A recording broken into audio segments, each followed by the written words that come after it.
Bismillahirrahmanirrahim warohil kudus al-ilahul wahid, demi nama Bapa, Putra, dan Roh Kudus ketiganya yang esa. Teman-teman, terima kasih telah mendukung perkembangan channel ini dengan cara subscribe, memberi like, sehingga video dari channel ini direkomendasikan oleh YouTube. Tuhan memberkati kita. Jangan lupa memberikan komentar dan share di berbagai media teman-teman. Sahabat yang dikasih oleh Tuhan, memang benar bahwa di Alkitab sudah dijelaskan dengan baik, terpampang, bahwa pengikut Yesus itu ketika menyampaikan kebenaran dan fakta, bahkan ketika mengikuti Dia, maka ada salib yang harus kita pikul sebagai pengikut.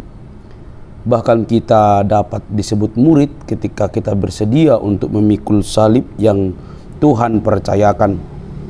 Pemberitaan Injil, penyampaian Injil itu memiliki resiko yang berbeda-beda, memiliki resiko yang bisa membuat kita itu memiliki rasa khawatir, takut, dan lain sebagainya. Tetapi firman Tuhan sudah jelas katakan bahwa jangan kaget, ya, jangan kaget, jangan heran bahwa ada kelompok orang pada zaman Yesus itu yang seolah-olah melayani Tuhan dengan cara melakukan hal yang tidak baik kepada orang lain. Nah, kali ini teman-teman, kita melihat sebuah kronologi, bahkan pemaparan yang luar biasa dari seseorang yang sudah diterjemahkan ke dalam bahasa Indonesia, dan teman-teman boleh perhatikan dengan baik apakah ini sebuah fakta atau bagaimana. Mari kita nilai dengan baik. Ini dia videonya.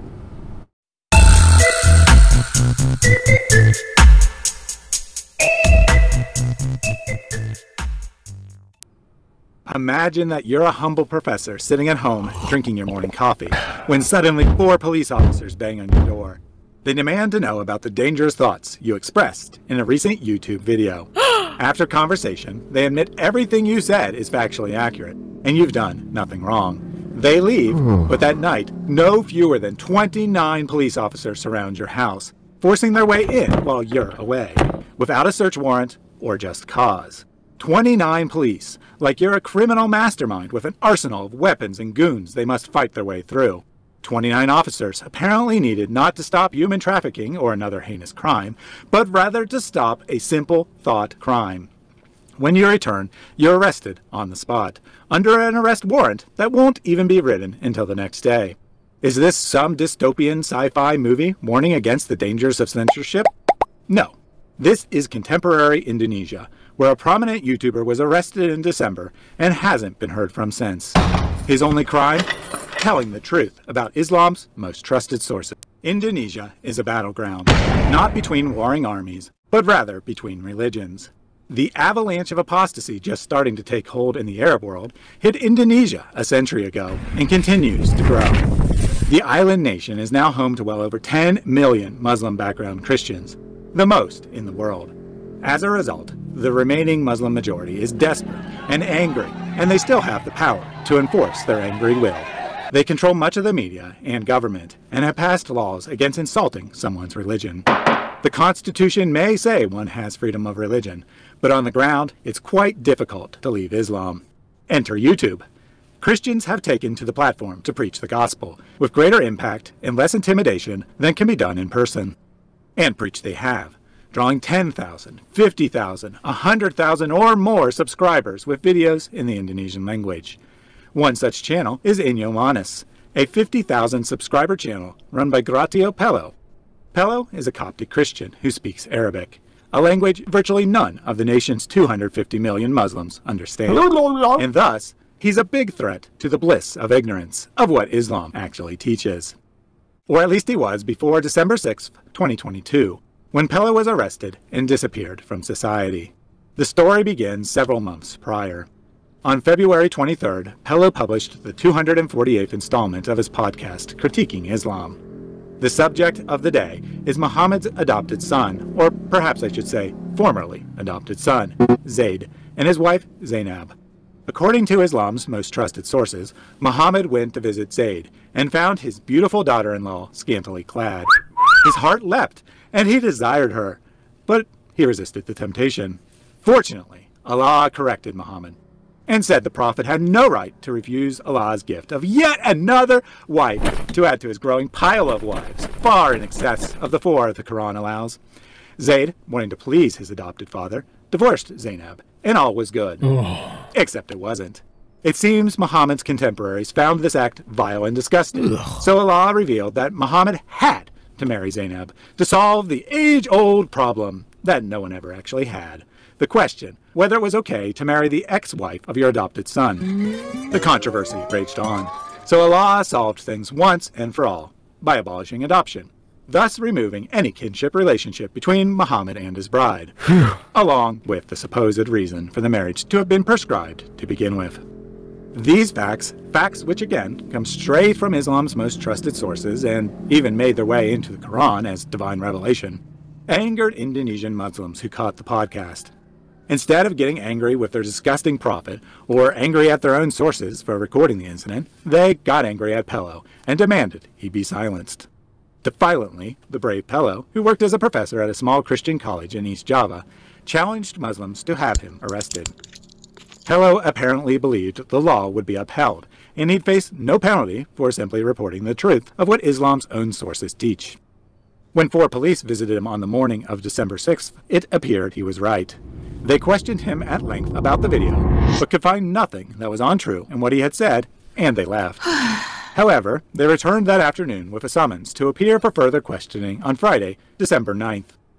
No doubt Pello was feeling anxious about being summoned, but what could he do except continue his normal life the best he could? He left his young child at home with Grandma and went grocery shopping with his wife as planned. While he was away, the police moved in. One car after another arrived. A YouTuber making podcasts is far too dangerous for 1 or 2 police to deal with. Better call in the whole station, 29 police in total, and surround the house. Who knows? He might brainwash his way out of the arrest without such a show of force. And there's no time to get an arrest warrant. Why, this man might blow up people's minds with more facts if they wait another day. Soon, an officer lost patience and broke down the house's door. Police rushed into the building as if it was a SWAT team raid to end a hostage situation. They screamed and yelled at the elderly woman and the young boy, demanding to know where the dangerous criminal was hiding. The man who dared to speak the truth about Muhammad must be found. It may seem like outrageous police brutality, but who can blame them, really? The Muslim officers were no doubt just thinking of the example their prophet left. Muhammad had a 100-year-old man killed for writing poems about him, and had slave girls executed for singing songs. In comparison, the police weren't brutal, they were merciful. When Pello returned, he was whisked away for a night of interrogation. Did he have a lawyer? Don't make me laugh. People Muslims fear don't have rights. They are threats to society who must be stopped by any means necessary. And peaceful debate, or even the due process of the law, sure isn't going to work. Miraculously, the next morning, 12 hours after the arrest was made, charges were finally filed, and an arrest warrant was issued. The alleged crime is the most grievous of all. Not rape, or murder, or theft, or conspiracy, or anything benign like that. No, Pello was charged with blaspheming Muhammad. Welcome to Indonesia, where the Constitution means little to parts of the nation, and Sharia reigns supreme. Within days, word spread. Muslims took to social media to celebrate their victory. Today was a day they would not be humiliated by having their own sources read to them. Today, they could pretend Muhammad was the prophet they wanted, and not the demon history reveals. Hani Cristiano, a Muslim convert from Christianity, bragged about having a high-ranking insider at the police station who arranged the arrest.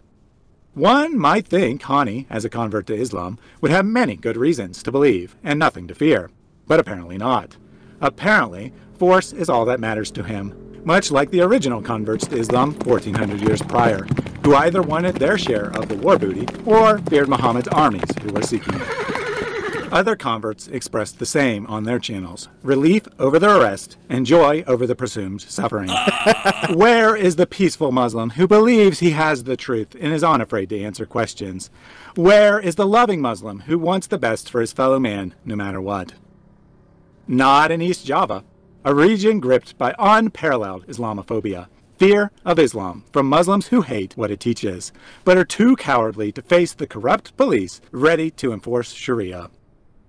As of early February 2023, no one knows what happened to Gratio Pello. He was quickly transferred to a larger city, but hasn't appeared in court since. His family hasn't heard from him in weeks, and the Inyomanis channel has gone silent. I don't know what will become of Pello.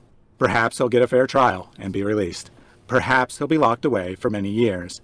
Or perhaps he'll simply remain disappeared because an officer took the law into his own hands and ended the threat. Whatever happens to him, however, I know that it's too late for Islam. Starting with no more than a couple dozen believers ready to give it all for the truth, the church was built on the blood of martyrs. In less than 400 years, it had conquered the most powerful empire in the world, with nothing but a powerful message backed by the truth and the power of the living God. Today, the world moves much faster. The global avalanche of apostasy started when the gospel arrived in Indonesia just over a century ago. How long can Islam, a religion dependent on secrecy and ignorance, continue to stand in the face of what are now 28 million Indonesian Christians, nearly half of which come from Muslim backgrounds? Jihad is failing, knowledge is growing, and Islam is on its way out of the islands. Allah is a mute idol, unable to do anything, and his corrupt Sharia police can do little to help. The internet Akbar Allah, and the gospel is greatest of all. To learn more about Indonesia's history of Christian movements, click here for the story of Coyy Sadra, a Muslim who found Christ in the late 19th century and then led more than 10,000 other Muslims to do the same. Baik teman-teman yang dikasih oleh Tuhan, teman-teman sudah melihat dan mungkin mengikuti terjemahan dalam bahasa Indonesianya. Saya jujur juga baru hari ini melihat video ini dan saya diberkati dan juga diberikan wawasan, bahkan memikirkan ulang apakah sampai segitunya jikalau hal ini benar-benar terjadi. Memang benar beliau itu sudah ditangkap polisi, bahkan mungkin juga sudah diproses lebih lanjut lah. Saya juga tidak tahu info lebih lanjut. Yang saya tahu bahwa memang sudah ditangkap. Tapi dari pemaparan ini teman-teman, ada rasa janggal yang kurang tepat. Apakah benar 29 itu bergerak? Dan saya juga tidak diberitahukan info dalam video tersebut. Dari mana info 29 dan cara-cara yang dilakukan untuk menangkap seorang YouTuber tersebut yang notabene membukakan sebuah fakta tentang keyakinan orang lain. Ya persis sebenarnya seperti mereka juga yang membukakan, bahkan yang selalu membahas tentang Alkitab yang justru bebas-bebas saja. Kenapa saya upload video ini teman-teman? Supaya kita memahami bahwa ada resiko ketika kita menjadi orang percaya dan membukakan fakta kepada publik, kepada orang-orang yang mungkin selama ini belum mengetahui. Bisa saja kita membacakan sebuah fakta, tapi mungkin bagi sebagian orang itu adalah sebuah penghujatan. Itu yang memang sulit. Makanya ketika kita misalnya membahas agama orang, maka kita juga harus dibahas. Agama kita juga harus dibahas. Misalnya selama ini ada banyak oknum mualaf dan ustadz yang masih doyan terus membahas Alkitab, maka izinkan kita juga untuk membahas Quran dan hadis dan seluk-beluk yang berkaitan dengan Islam. Kenapa begitu? Supaya ada timbal balik yang dapat dijadikan rujukan untuk membedah cara berpikir kita dan berkeyakinan. Itu sih menurut saya. Tidak tahu teman-teman, menurut teman-teman bagaimana. Tetapi itulah yang saya sampaikan, bahwa ketika dia yang ditangkap ini menyampaikan fakta-fakta dari sumber-sumber terpercaya mereka, maka itu pun menjadi dilematis karena ternyata banyak orang-orang tertentu yang tidak siap menerima fakta. Nah, tetapi kronologi penangkapan dan segala macam, jikalau benar seperti yang diterangkan dalam video tersebut, maka ada yang kurang tepat. Ada yang harus diluruskan supaya ada prosedur dan keadilan yang ditegakkan. Baik teman-teman, tapi kayaknya jauh panggang dari api, ya, jauh panggang dari api. berharap enggak gitu masak tapi enggak masak-masak. Harapan kita timbul keadilan tapi ternyata juga mungkin jauh sekali. Benar memang firman Tuhan katakan bahwa kepada kita orang percaya diberikan pikul salib. Pikul salib mengikut Tuhan itu perintah Tuhan. Bahkan seperti yang saya katakan di awal tadi, sekelompok orang di zaman dahulu, di zaman Yesus pun sudah melakukan hal yang sama. Misalnya tertulis dalam Yohanes 16 ayat 1-3, jangan kamu heran, jangan kamu malu, jangan kamu kaget, karena aku sudah memberitahukan kepada kamu, kata Yesus di sana, bahwa ada orang-orang tertentu, ada sekelompok orang yang melukai, bahkan yang membunuh kamu seolah-olah mereka berbuat bakti atau melayani Allah. Itu di sana. Jadi Tuhan sudah mengingatkan supaya kamu jangan menjadi lemah, jangan menjadi takut. Kamu tetap kuat mengikut aku. Begitu firman Tuhan. Tetapi saya melihat video tadi, saya justru dikuatkan teman-teman, dan saya pikir semua apologetik Kristen mendapatkan poin yang sama, dikuatkan bahwa apa yang disampaikan oleh firman Tuhan itu terus terjadi dan tergenapi. Dan saya juga percaya seperti yang dikatakan video tersebut, bahwa darah para martir, orang-orang yang martir itu menjadi benih tumbuhnya gereja-gereja, tumbuhnya orang-orang percaya yang bertobat. Doakan itu. Baik teman-teman, saya sudahi video saya. Semoga kita dicerdaskan, semoga kita dikuatkan, diteguhkan. Semoga ke depan ini ada keadilan, supaya sama-sama kita mengecap keadilan di bangsa ini, walaupun misalnya itu jauh dari yang diharapkan. Baik, sampai di sini video saya. Nggak usah tersinggung, ini hanya bagian refleksi diri dan semua kepada orang Kristen. Bagi teman-teman saya Muslim yang mungkin melihat video ini, nggak usah kepanasan, ini refleksi dari Alkitab yang saya bahas. Sampai di sini video saya. Jangan lupa untuk mendukung saya dengan cara subscribe, like, komen, dan share. Sampai ketemu di video selanjutnya. Bye-bye.